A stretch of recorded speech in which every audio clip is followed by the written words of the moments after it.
During the wreath-laying ceremony, you will hear the bugler playing taps. Protocol for the occasion is to stand, if able, and render honors by placing your right hand over your heart or rendering a hand salute. Thank you.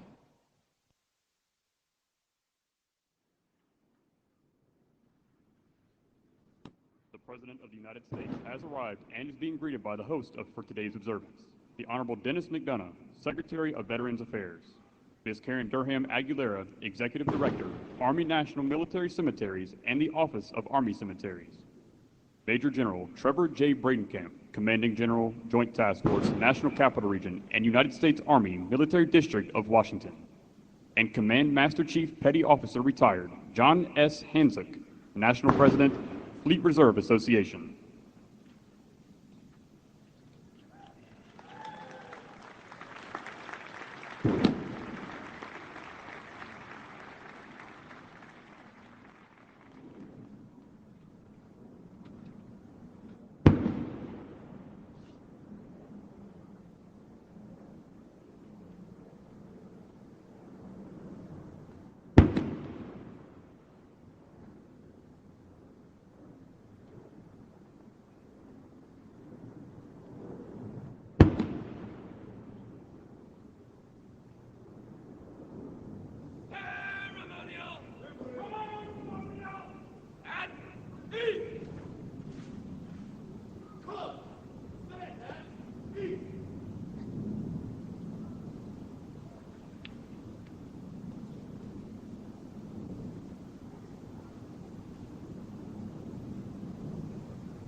Armed Forces Honor Guard and United States Army Band are formed and waiting as the President of the United States moves to the tomb of the unknown soldier to place the wreath.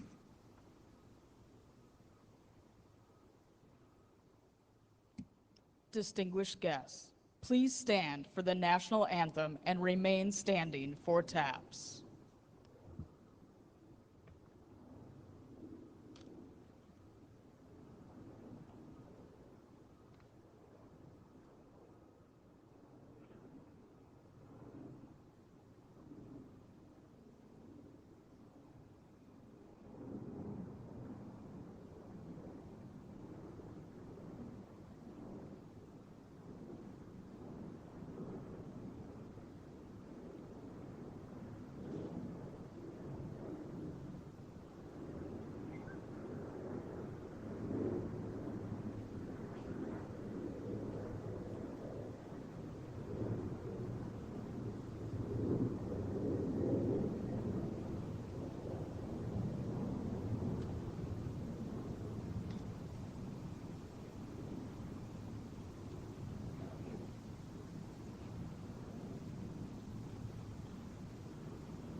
The wreath-laying ceremony is now complete. The Veterans Day program will begin momentarily. Please move to your seats.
Distinguished guests, Major General Trevor J. Brandenkamp, Commanding General of Joint Task Force, National Capital Region, and the United States Military District of Washington.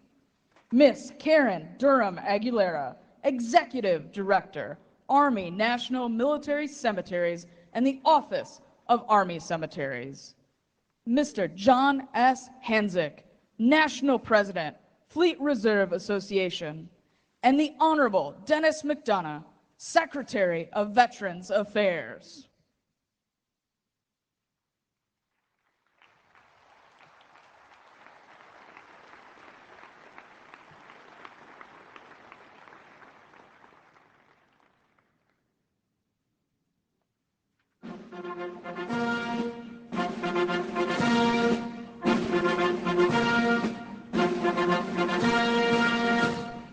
Distinguished guest, the President of the United States.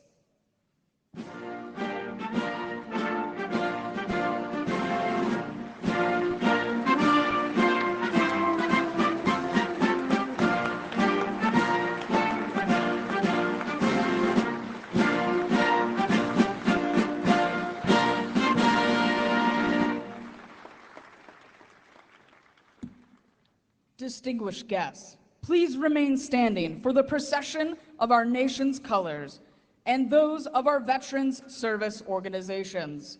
As we march on the colors, the United States Marine Band will play the National Emblem March. Please place your right hand over your heart or render a hand salute.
Distinguished guests, please remain standing for the invocation given by Chaplain Kimberly Willis, Executive Director of the Chaplain Service for the United States Department of Veterans Affairs, and for the Pledge of Allegiance. Good morning. Please join me in a prayer commensurate with your faith tradition. Let us pray. Sovereign Architect of the universe, we summon your presence to this hallowed amphitheater where we congregate as one people. In this sanctuary of remembrance, we lift our collective voice to exalt those who don the uniform in our nation's defense. These stalwart guardians, champions of America's loftiest ideas, have stood as sentinels of human dignity, freedom's fierce advocates, and justice's unwavering allies. From twilight last gleaming to dawn's early light, they've maintained their vigil on terra firma across turbulent seas, in skies both serene and storm-tossed, and even unto the stars themselves. Their sacrifice has been the mortar binding the bricks of our shining city on the hill, a beacon of hope for all. From the mightiest to the most humble, you, O divine weaver of destinies, know intimately each thread in the tapestry of their lives, every name, every face, every silent burden borne. Omniscient healer, you perceive the wounds both seen and unseen, the scars etched upon body and soul.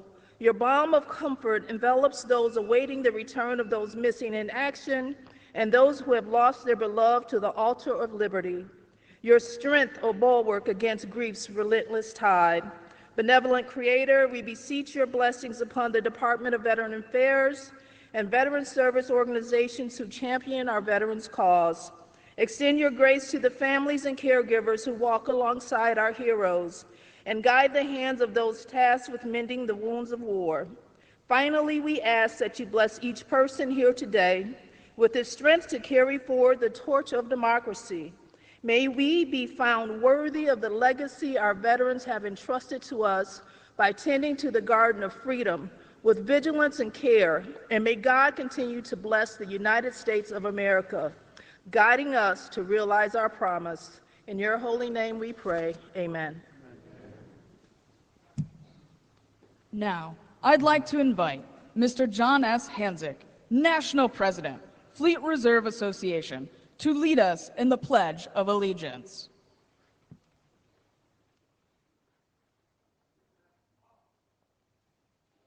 I pledge allegiance to the flag of the United States of America and to the republic for which it stands, one nation, under God, indivisible, with liberty and justice for all.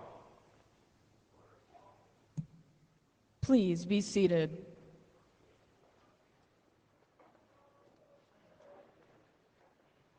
It is now my distinct privilege to introduce you the members of the Veterans Day National Committee. The committee was formed by presidential order in 1954 to plan this annual observance in honor of America's veterans and to support Veterans Day observances throughout the nation. Please hold applause while I have introduced each special guest. If you're able, please stand when your name is called. Retired Command Master Chief Petty Officer John S. Hanzik, National President, Fleet Reserve Association. Retired Sergeant Major Horace Johnson, National Commander, AMVETS. Mr. Joseph Patterson, National Commander, Army and Navy Union, United States of America. Retired United States Navy Force Master Chief Gary McCure, President, Non-Commissioned Officers Association of the United States of America. Mr. Gary B. Leach, National Vice Commander, the American Legion. Mr. Robert Olivares, Jr., National Commander, Military Order of the Purple Heart. Mr. Timothy Morgan, National Commandant and Chief Executive Officer, Marine Corps League. Retired United States Army, Major General Father William D. Razwoff, Executive Director, Military Chaplains Association of the United States of America. Mr. Robert Thomas, National President and Chairman of the Board, Paralyzed Veterans of America. Mr. Michael Perry, National Commander, Legion of Valor of the United States of America. Retired United States Air Force Lieutenant Colonel David J. Worley, Commander-in-Chief, Military Order of the World Wars. Retired United States Navy Chief Petty Officer Deborah Olshig, Immediate Past National President, TRIA, the Enlisted Association. Retired United States Army Colonel Paris Davis, Medal of Honor recipient, Congressional Medal of Honor, Society of the United States of America. Mr. Daniel Contreras, National Commander, Disabled American Veterans. Retired United States Air Force Lieutenant General Brian Kelly, President and Chief Executive Officer, Military Officers Association of America. Commander Catherine Jakes, Chair, Board of Directors, Commissioned Officers Association of the United States Public Health Service. Mr. Keith Reed, Chief Executive, Air Force Sergeants Association. Mr. Michael Stetz, National Commander, Polish Legion of American Veterans of the United States of America. Retired United States Army, Sergeant First Class David Pickett, National President, Korean War Veterans Association of the United States of America. Mr. David Rodriguez, Sr., National Commander, American GI Forum of the United States. Mr. Lawrence Wolf, National Commander, Catholic War Veterans. Mr. Paul Mims, National President, Blinded Veterans Association. Retired United States Army Command Sergeant Major Gary Ginsberg, National Commander, Jewish War Veterans of the United States of America. Mr. John McManus, National President, Vietnam Veterans of America. Mr. Tim Peters, National Junior Vice Commander-in-Chief, Veterans of Foreign Wars of the United States. The Associate and Emeritus members of the committee are also here with us today. I'd like to ask the Presidents and National Commanders who comprise of our Associate and Emeritus membership to stand and be recognized. Distinguished guests, please join me in recognizing our veterans' national leadership with your applause.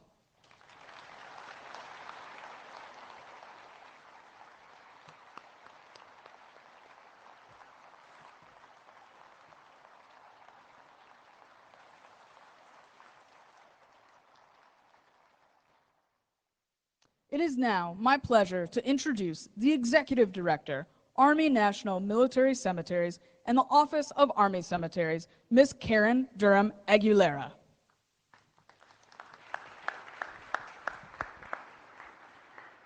Hey, good morning. What a beautiful day. But every day is a beautiful day here at Arlington National Cemetery.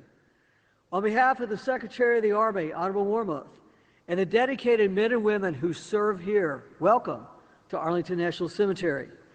I especially extend a warm welcome to President Joe Biden. Thank you, Mr. President, for being with us.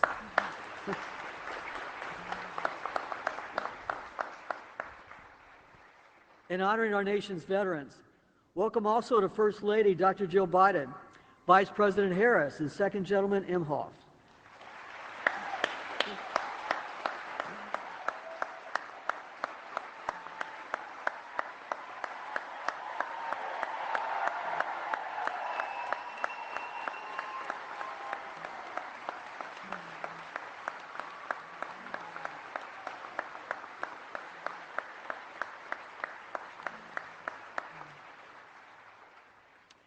I want to thank the host for today's observance, Secretary of Veteran Affairs McDonough, and his key guests, Fleet Reserve Association National President Mr. John Hansick. Welcome. Our Secretary of Defense, Lloyd Austin, and our Chairman of the Joint Chiefs of Staff, General C.Q. Brown. Welcome also to visiting dignitaries, Cabinet Secretaries, Service Chiefs, our veterans and families, and everyone watching across our great nation. Thank you for being with us. The theme of Veterans Day 2024 is a legacy of loyalty and service. For over 160 years, Arlington National Cemetery's legacy has been to serve, proudly and honorably, as the final resting place for more than 420,000 service members and their families. I cannot think of a more fitting place than here, the very center of our nation's most hallowed grounds, to commemorate and honor America's past, present, and future service members. Arlington National Cemetery embodies our nation's enduring gratitude for our veterans.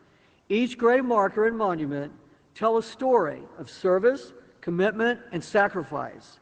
These 639 acres represent a solemn gathering place for families and friends to remember their service members, celebrate their contributions, and take comfort in their everlasting legacy that continues to uplift our country today. It is poignant that each person here today and across the nation, we can all recall the impact a service member has had on our lives, whether personally or through the steadfast protection of our nation. The courageous actions of those who serve have an enduring legacy, not just in the United States, but across the world. And as you walk the grounds of our nation's most sacred shrine, remember, no gravesite at Arlington National Cemetery can ever be purchased. Each must be earned with honorable service. To those with family or friends laid to rest here, please know we will always take care of your loved one. Remember them and recognize their service to this great nation. This commitment is the heartbeat of our mission, and each day it inspires every one of our active duty, veteran, and civilian employees. To serve here is an honor and a privilege. I extend my gratitude to spouses, parents, family members, and the Gold Star community for your unwavering devotion and commitment to your loved ones who have served or are currently serving in any capacity. Your courageous support does not go unnoticed. And for veterans, you are the backbone of our country. You have taken an oath to honor and protect our country. And in the words of President Eisenhower, your service preserves our heritage of freedom. And our mission at Arlington National Cemetery is to honor you always. We see you and we celebrate your legacy, loyalty, and service today and every day. Again, welcome to Arlington National Cemetery. Thank you.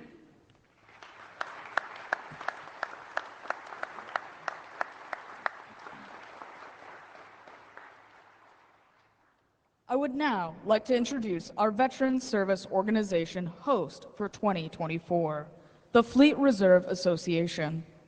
Today on Veterans Day, the Fleet Reserve Association celebrates its 100th anniversary as a congressionally chartered VSO.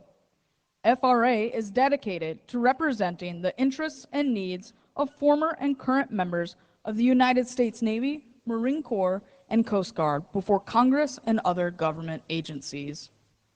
FRA was born out of the need to protect the pay and benefits of sea service members and their families. Founded by Navy Chief Yeoman George L. Carlin, FRA received its charter in Philadelphia, Pennsylvania in 1924. In 1998, FRA became the first organization to seek repeal of the Military Retirement Reform Act, leading Congress to change the law. FRA joined other VSOs in campaigns, such as authorizing pay hikes for mid-career enlisted personnel. calling for payday lending reform, providing post 9/11 GI Bill benefits to career personnel and their families, implementing absentee voting reform, passing the Blue Water Navy Vietnam Veterans Act, and most recently, the passing of the PACT Act. FRA is a sponsor of the Navy Sailors and Recruiters of the Year, the Marine Corps Recruiter and Drill Instructors of the Year, and the Coast Guard Enlisted Persons and Recruiters of the Year. Annually, FRA sponsors a patriotic-themed essay contest for students in grades 7 through 12 and awards higher education scholarships to sea service family members totaling more than $100,000. At the forefront of FRA's engagement during the past year is FRA's national president, Mr. John S. Hanzik. A Vietnam veteran, Mr. Hanzik joined FRA in 1968. In September 2023, he was elected to the position of FRA National President. Honored guests, please welcome the President of the Reserve Association, Mr. John S. Hanzik.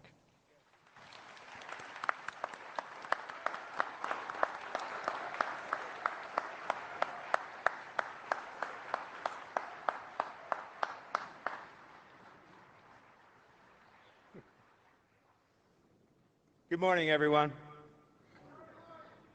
Thank you for attending the 2024 Veterans Day service here at Arlington.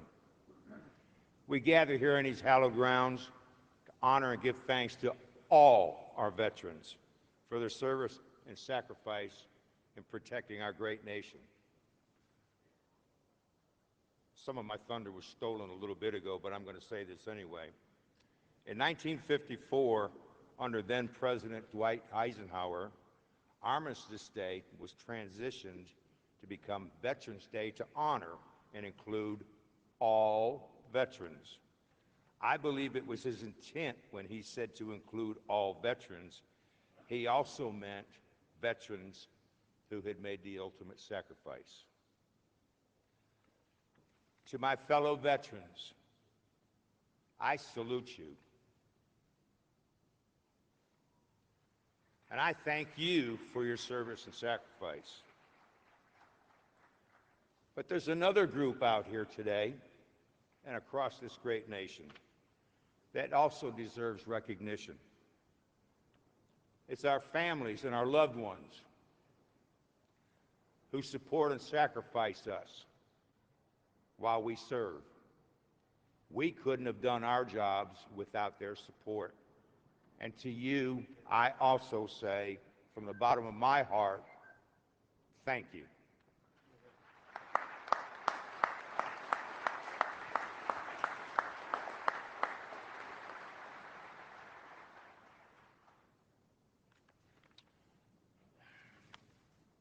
Once again, I'm going to repeat something, but I have to do this because I'm very proud of it. This is also a special day for the Fleet Reserve Association, as previously mentioned. On this day in 1924, Congress chartered us as a veteran service organization. We are 100 years old. To my fellow shipmates, happy birthday!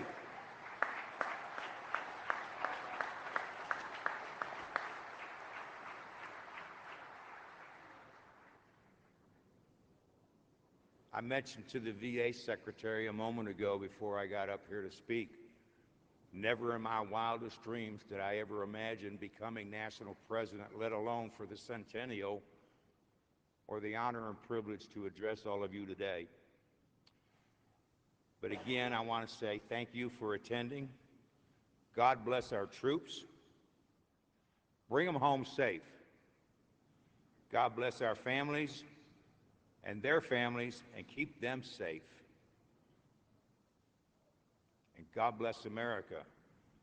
Now I am honored to introduce the host for today's ceremony and our chair for the Veterans Day National Committee and the Secretary of Veterans Affairs, Denis McDonough. Mr. Secretary. Thank you, John. Thank you. Yes, you do. Yes, sir. Thank you so much. John, thank you very much for that introduction, for your leadership of the Fleet Reserve Association, and a special thanks to your team for partnering with VA and hosting today's ceremony. Mr. President, Dr. Biden, Madam Vice President, Mr. Emhoff, Ranking Member Takano, teammates among the cabinet members, most importantly, all the veterans, your families, caregivers, and survivors, good morning.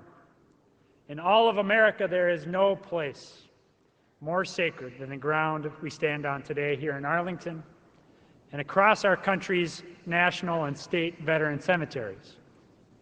Here lie in eternal rest presidents and privates, five-star generals, Medal of Honor recipients, and anonymous heroes known but to God. There are veterans from every American war since the Revolution, including veterans of the wars in Iraq and Afghanistan buried in Section 60. Every new grave dug, every benediction murmured, every tear shed, every solemn commitment to this hallowed ground tells the story of our nation's history. Yet as I look around, I see something else too. I see friends, loved ones, family members of veterans. Some sitting next to their veteran, holding hands, grateful for their presence. Others here to mourn their lost loved one, buried within these sacred hills overlooking our nation's capital. As John just said, military and veteran family members may not wear a uniform, but their courage and sacrifice are profound and worthy of our admiration. Military families endure the hardships of long deployments and training exercises without their loved ones. They pick up their lives and move across the country, even across the globe when their service member gets a new assignment. They selflessly care for the injured or ill service member or veteran when they're unable to care for themselves. So we're here today to honor them as well. I'm thinking of veteran family members like Angela Bell. Angela's son, Sean, served 20 years in the Army and died by suicide in 2021. Angela has dedicated her life to helping other families avoid that same devastation. I'm thinking of Cindy and Lee Stover, who've cared for their son, Joe, a Navy veteran, since he was partially paralyzed after a traumatic brain injury. Cindy and Lee show that veteran caregivers are heroes too. I'm thinking of Danny Ingram, Marine veteran, husband to a fellow Marine, Staff Sergeant Eric Alva, the first Marine seriously injured in the Iraq War. Danny fights for all veterans and family members, saying that, like so many military spouses, I do what I can to be supportive of someone who's not only my love, but also my hero. I'm thinking of Ellen Gustafson, wife of an active duty Navy SEAL. Ellen brings together veterans and military family members to volunteer as poll workers, strengthening our nation and its democracy through public service. I'm thinking of Jeremy Hilton, Navy veteran and Air Force spouse. Jeremy has found a new mission, advocating for military children with special needs. And I'm thinking of family members like VA's Deputy Secretary Tanya Bradshaw, Army combat vet, spouse, daughter, granddaughter of combat veterans. An example of the shared family value of service that is so often passed down from one generation to another.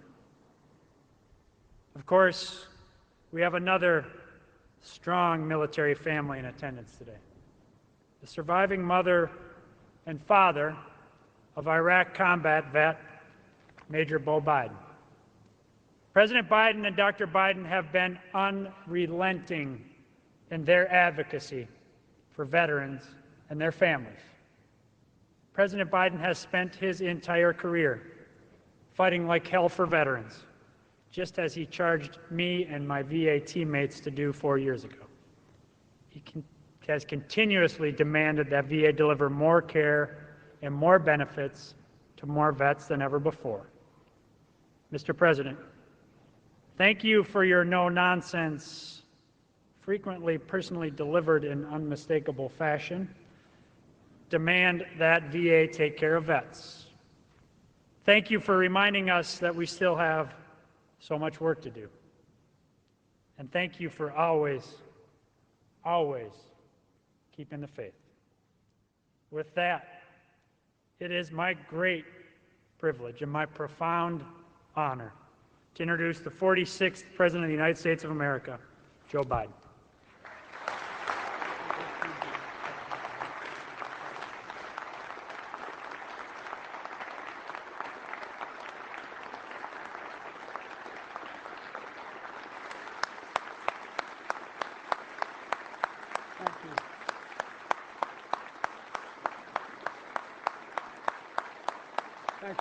Thank you. Great honor to be standing here again. Over 160 years ago, during what would become his final days in office, President Abraham Lincoln addressed this nation, and he said, "Let us strive on to finish the work we're in, to bind up the nation's wounds, to care for him who shall have borne the battle." My fellow Americans, First Lady, Vice President Harris, and Second Gentleman, Secretary Blinken, Austin, McDonough, Mayorkas, Chairman Brown, most importantly, our veterans, service members, and their families. I've said it many times before. I got in trouble for saying it when I was a young senator. I said, we have many obligations, but only one truly sacred obligation. Sacred. To prepare those we send into harm's way and to care for them and their families when they return home and when they don't. It's an obligation, not based on party or politics, but on a promise that unites us all. And today, as we strive on to finish the work of our moment, to bind the nation's wounds once again, we commit and recommit to this sacred vow. This is the last time I will stand here at Arlington as Commander-in-Chief. It's been the greatest honor of my life to lead you, to serve you, to care for you, to defend you, just as you defended us, generation after generation after generation. You are the greatest fighting force, and this is not hyperbole, the finest fighting force in the history of the world. I'll never forget standing at Valley Forge, our nation's first soldiers laid down their lives to deliver a nation where everyone is entitled to inalienable rights, life, liberty, pursuit of happiness. And I'll never forget walking the hills of Gettysburg, where thousands more shed their blood to make those words real. I'll never forget in Belleau Woods, visiting there to pay tribute to the heroes who stepped on that beach, or standing in the cliffs of Normandy 80 years after D-Day to honor the service members and veterans who literally saved the world with absolute heroism. Just standing there, you wonder how in God's name did they have the courage to do what they did. I'll never forget visiting bases in Korea, where America's sons and daughters answered the call to defend the people they had never met. Or paying my respects in Hanoi, where so many of our troops defended democracy, including my friend and once worked for me, Senator John McCain. I'll never forget my trips to Afghanistan and Iraq, where tour after tour, young men and women served and sacrificed to keep our nation safe. 4 presidents faced the decision, after we had gotten bin Laden, whether to end our longest war in history in Afghanistan. I was determined not to leave it to the fifth. Every day I still carry a card with me, my schedule every single day for the last 10 years. On the back of my schedule it says, U.S. daily troops in Afghanistan. U.S. troops died in Afghanistan as of today, 2,465. Troops wounded in Afghanistan, 20,769. U.S. troops, Iraq, died in Iraq, 4,620. Wounded in Iraq, 32,766. Ladies and gentlemen, this is my duty as president, but also as a parent. Like many of you, our son Beau Biden deployed to Iraq for a year with the Delaware National Guard. I still remember the day he asked me to pin his bars on him. He stood ramrod straight. How proud Jill and I, and our entire family felt. Like so many of you, we also remember how hard it was when he was deployed. Empty seats at the dinner table, missed holidays and birthdays, prayers of hope and worry, repeated every morning and every night. Just as we ask everything of our veterans, we ask everything of their families. The English poet John Milton wrote, and I quote, "They also serve who only stand and wait, as so many of you have." So for all the military families, to all those with a loved one still missing or unaccounted for, to all Americans grieving the loss of a loved one who wore the uniform, Jill and I want you to know we see you, we thank you, and we'll never stop working to meet our sacred obligation to you and your families. Jill and I, Doug and Kamala, our entire administration, are proud of our work over the past 4 years. Together we passed more than 30 bipartisan laws to support our veterans and their families, caregivers, and survivors. We brought veterans' homelessness down to a record low. We delivered more benefits to more veterans than any ever before in VA history. We've invested record resources to reduce the scourge of veteran suicide. We took action to protect veterans from scams because no veteran should be defrauded by those they defended. All these actions are vital, but I'm particularly proud of finally passing the PACT Act.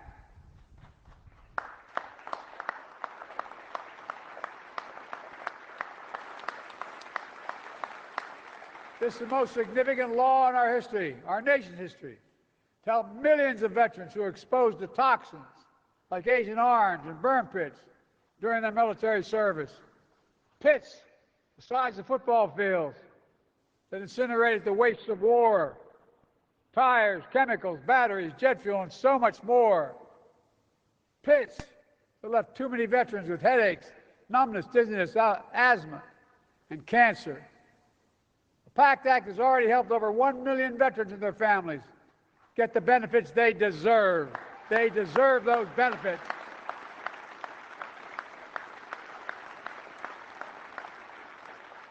Today, I'm proud to announce that the VA will expand the number of cancers covered under the PACT Act. And to all veterans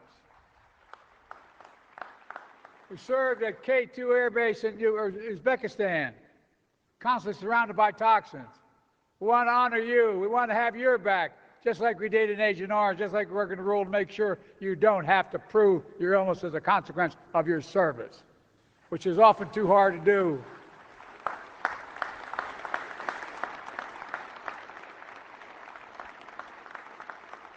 God willing, we will make sure that any rare condition you've developed is covered. We're committed to getting this rule in place by the end of my term. Folks, this matters. Too many of our nation's veterans have served only to return home to suffer from permanent effects of poisonous chemicals. Too many have died, like our son Beau and like Sergeant First Class Heath Robinson, for whom the PACT Act was named. A couple years ago, after I signed the PACT Act, I handed a pen to his daughter, Braley. She and her mom are with us today. I don't know where you are, but God love you. There they are. Stand up, ladies.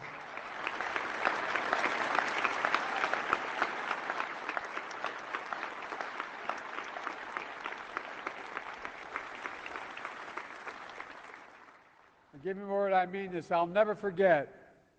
After I handed the signing pen, that beautiful young lady who lost her whole world, she held the pen in her hand, and she looked at me and she said, "Thank you. Thank you for my daddy. God love you, honey. God love you." But I don't think she was just thanking me. She was thanking all of you here, all of us, everyone who fought hard and came together to keep our promise to our veterans, to keep the faith. My fellow Americans, we stand here today, we think about all that our veterans have given to our nation, serving and sacrificing in uniform, just as they serve and sacrifice here at home, as educators, firefighters, law enforcement officers, construction workers, entrepreneurs, business leaders, doctors, nurses, elected leaders, and so much more. And just as they routinely put aside differences to work together, this is the moment. This is the moment to come together as a nation, to keep faith in each other. The world is dependent on each of you and all of us, all of you, to keep honoring the women and the men and the families who have borne the battle, to keep protecting everything they fought for, to keep striving to heal our nation's wounds, to keep perfecting our union. We're the only nation in the world built on an idea. Every other nation is based on things like geography, ethnicity, religion. But we're the only nation, the only in the world, built on an idea. And that idea is we're all created equal, deserve to be created equal throughout our lives. We haven't lived up to it every time, but we've never walked away from it. Even when it's hard, especially when it's hard. And today, standing together to honor those Americans who have dared all, risked all, and given all to our nation, we must say clearly, we never will give up. God bless our veterans and their families. And may God protect our troops today and always. God love you. Thank you so much.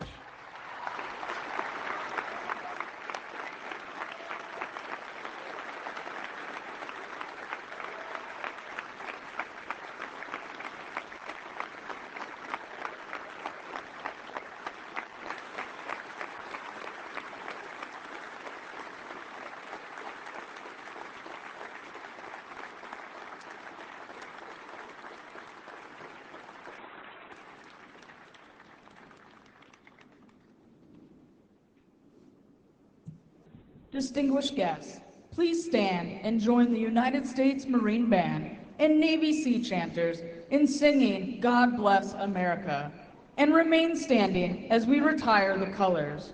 Place your right hand over your heart or render a hand salute.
retire the colors.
This concludes the 2024 National Veterans Day observance.